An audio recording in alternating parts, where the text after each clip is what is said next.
Chapter 11.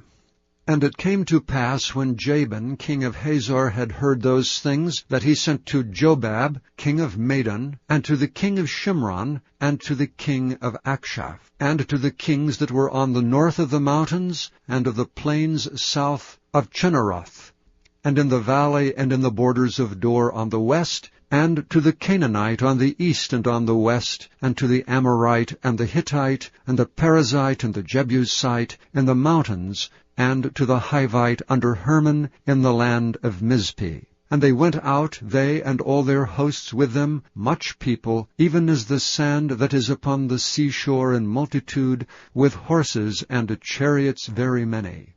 And when all these kings were met together, they came and pitched together at the waters of Merom to fight against Israel. And the Lord said unto Joshua, Be not afraid because of them, for tomorrow about this time will I deliver them up all slain before Israel. Thou shalt hew their horses, and burn their chariots with fire. So Joshua came, and all the people of war with him, against them by the waters of Merom suddenly, and they fell upon them. And the Lord delivered them into the hand of Israel, who smote them and chased them unto great Zidon, and unto Misrephoth-maim, and unto the valley of Mizpeh eastward, and they smote them until they left them none remaining. And Joshua did unto them as the Lord bade him.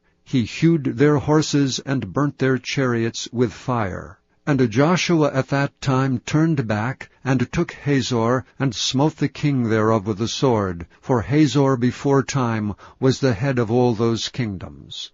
And they smote all the souls that were therein with the edge of the sword, utterly destroying them. There was not any left to breathe, and he burnt Hazor with fire. And all the cities of those kings, and all the kings of them did Joshua take, and smote them with the edge of the sword, and he utterly destroyed them, as Moses the servant of the Lord commanded. But as for the cities that stood still in their strength, Israel burned none of them, save Hazor only. That did Joshua burn. And all the spoil of these cities, and the cattle the children of Israel took for a prey unto themselves, but every man they smote with the edge of the sword, until they had destroyed them, neither left they any to breathe.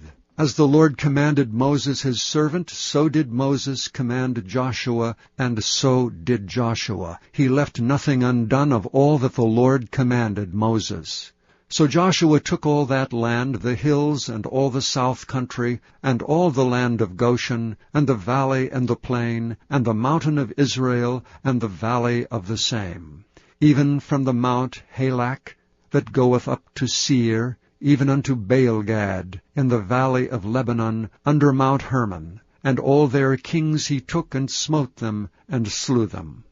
Joshua made war a long time with all those kings. There was not a city that made peace with the children of Israel, save the Hivites, the inhabitants of Gibeon.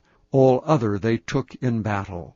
For it was of the Lord to harden their hearts, that they should come against Israel in battle, that he might destroy them utterly, and that they might have no favor, but that he might destroy them, as the Lord commanded Moses. And at that time came Joshua, and cut off the Anakims from the mountains, from Hebron, from Debir, from Anab, and from all the mountains of Judah, and from all the mountains of Israel. Joshua destroyed them utterly with their cities. There was none of the Anakims left in the land of the children of Israel. Only in Gaza and Gath, and in Ashdod there remained. So Joshua took the whole land according to all that the Lord said unto Moses, and Joshua gave it for an inheritance unto Israel according to their divisions by their tribes, and the land rested from war.